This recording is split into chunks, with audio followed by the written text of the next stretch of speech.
تیشکە قورئانیەکان بەرجی دووەم نووسینی مامۆستا محەممەد فەتحوڵڵا گولەن. ومن آياته خلق السماوات والأرض وما بث فيهما من دابة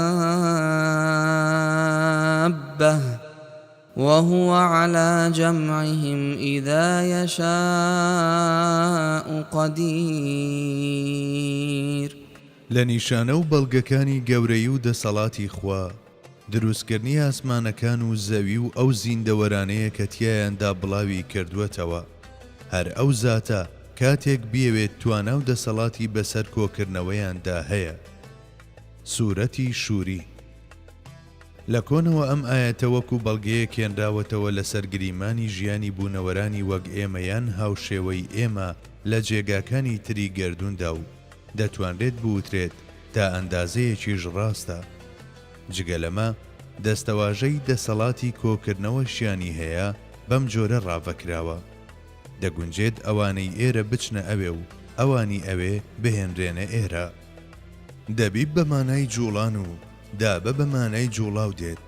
ئەگەرچی ئەم دەستەواژەیە دەکرێت بۆ جنۆکە و ڕۆح و فریشتەکانیش بەکار بهێنرێت، وەلێ لە عورفی شەرعیدا زیاتر بۆ ئەو بوونەوەرە جیسمانیانە بەکارهێنراوە کە لەسەر زەوی دەژین. لەم سۆنگەیەوە دەتوانرێت بوترێت کە خوای گەورە چەشنی زەوی لە ئاسمانەکانیشدا بوونەوەرانی هاوشێوەی ئادەمیزاد و هاوچەشنی بەدیهاتوانی دیکەی ئافراندووە و هەر کاتێکیش خواستی لەسەر بوو دەتوانێت کۆیان بکاتەوە. هەروەک هەموو شتێک و هەموو کەسێک لەو دنیادا حەشر و نەشر دەکات. ئەگەر ویستی لەسەر بێت دەتوانێت بوونەوەرانی گریمانکراوی ئەم سەر و ئەو سەری دنیا پێکەوە کۆ بکاتەوە. هەرچەندە هەندێک لە تەفسیر نووسان سەبارەت بە دابەی ئاسمانەکان وتویانە بریتین لە هەموو ئەو جۆرانەی باڵندە کە بە ئاسماندا دەفڕن، بەڵام لێکدانەوەیەکی لەم شێوەیە زۆر گونجاو دیار نییە و هەست بەلایەنە موعجیزەیەکەی ناکرێت. پێدەچێت وەکو ئیمام مجاهیدیش ئاماژەی بۆ دەکات لە هەمووی گونجاوتر ئەوە بێ کە قبوڵی هەبوونی زیندەوەرانێکی هاوشێوەی ئەوانەی سەرزەوی بکرێت لە سیستەمە دوون و نزیکەکانی گەردووندا.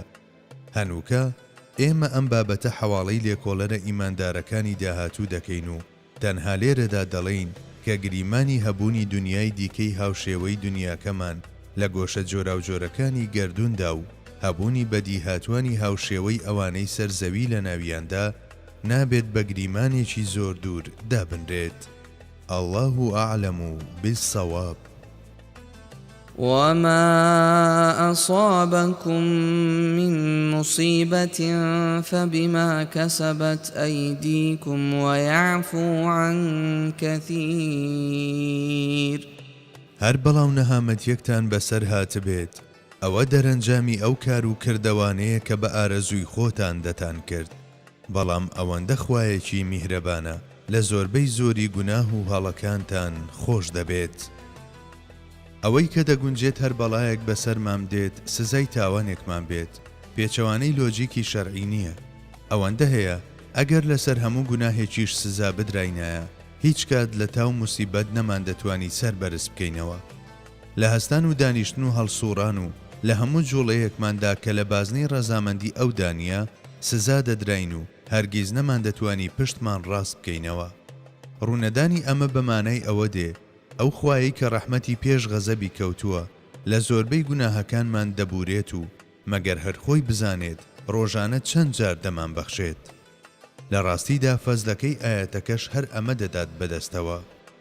وەیعفو عن کەثیر. لە ڕاستیدا ئەوەی کە مرۆڤ خۆی بە سەرچاوەی هەموو ئەو بەڵایانە بزانێت کە بەسەری دێن فەرمانی قورئانە. بۆ چوونێکی پێچەوانەی ئەمە مرۆڤ بەرەو گەڕان بە دوای دۆزینەوەی تاوانبار لە جیهانی دەرەوەدا پاڵ پێوە دەنێت و کەسێکی لەم جۆرە هەرگیز تاوانباری ڕاستەقینە نادۆزێتەوە، لە گوناهی گومانی خراپ ڕزگاری نابێت. بەڵێ قورئان لە بابەتی گەڕان بە دوای تاوانباردا پێوەرێکمان دەداتێ. تاوانبار کەسێکی دینیە بەڵکو خودی نەفسمانە. با بڵین لە ئەنجامی بێئاگایی دەچێشین بە پەرداخێکدا و ئەویش دەشتێت و چایەکەی ناوی قاچمان دەسووتێنێت. لە حاڵەتێکی لەم جۆرەدا لە بری تووڕەبوون و وتنی چێ ئەم پەرداخەی لێرەداناوە دەبێت بۆ ناو خۆمان بگەڕینەوە و بڵین ئەی پەروەردگارم لە گەردون و ڕووداوەکاندا ڕێکەوت بوونی نییە لەوانەیە ئەمە سزایەک بێت بۆ غەفڵەت و سەرپێچی من لە گوناهەکانم خۆش بە بەمەش کەسی دی تاوانبار نەکەین بە پێچەوانەوە ئەگەر لە دەرەوەدا بە دوای تاوانبار بگەڕین دژی فەلا تزەکو ئەنفوسەکوم دەجوڵەینەوە و بە پێچەوانەی فەرمانی ئاشتەنی بوو کەثیرەن منە الضالینەوە خۆمان دووچاری گومانی خراپ دەکەین و لە خەسارەتمەندان دەبین بەڵێ ئەوەی کە ئادەمیزاد لەو بەڵایانەدا کە بەسەری دێن خۆی بە تاوانبار بزانێت بەرەو لێپرسینەوە و چاودێری ناوەچی پاڵی پێوە دەنێن خۆی لە خۆیدا پێغەمبەری خوش هەر شتێکی بەسەر هاتبێت یەکسەر ڕووی دەخوا کردووە و نوێژ و داوای لێخۆشبوونی کردووە مەبەست لە وشەی ئەیدیکوم تەنها ئەو شتانە نین کە بەدەست دەیانکەین بەڵکو هەموو ئەو شتانە دەگرێتەوە کە بەدەست و قاچ و چاو و گوێ و سەرجەم ئەندامەکان ئەنجام دەدرێن لەم ڕۆوە دەکرێت هەر لە غەیبەتەوە هەتا زینا لەم چوارچێوەیەدا متاڵا بکرێن جاری وایە شێوازی هاتنی موسیبەتەکان و قورساییان و هەڵە و تاوانەکانی مرۆڤ گونجانیان لە نێواندایە جاری واشەیە ناگونجێن ئەوەندە هەیە هەموو بەڵایەک سەبارەت بە ئیماندار وەکو ئامرازێکی خاوێن بوونەوە وایە مرۆڤ هەر کاتێک بەژێر ئەو پلوسکەدا تێپەڕێت گوناهەکانی دەشۆرێنەوە و لە سایەی ئەمەشدا پاکژی ناخی خۆی دەپارێزێت لە فەرمودەیەکدا کە ئیبن ئەبی حاتەم ڕیوایەتی دەکات حەزرەتی پێغەمبەر دەفەرموێت چوونی دڕکێک بە قاچی مرۆڤدا یان خزانی پێی یان بێتاقەت بوون و ئارەقکردنەوە لە گوناهەکانیەوەن بەڵام خوای گەورە لە زۆربەی گوناهەکانیشی خۆش دەبێت کەسێکیش کە چ ڕاستە و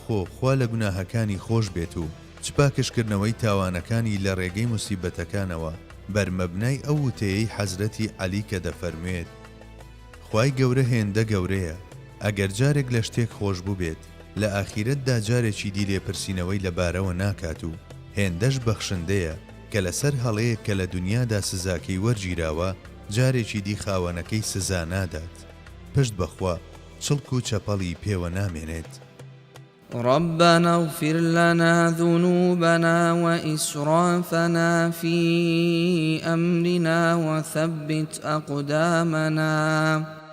وثبت أقدامنا وانصرنا على القوم الكافرين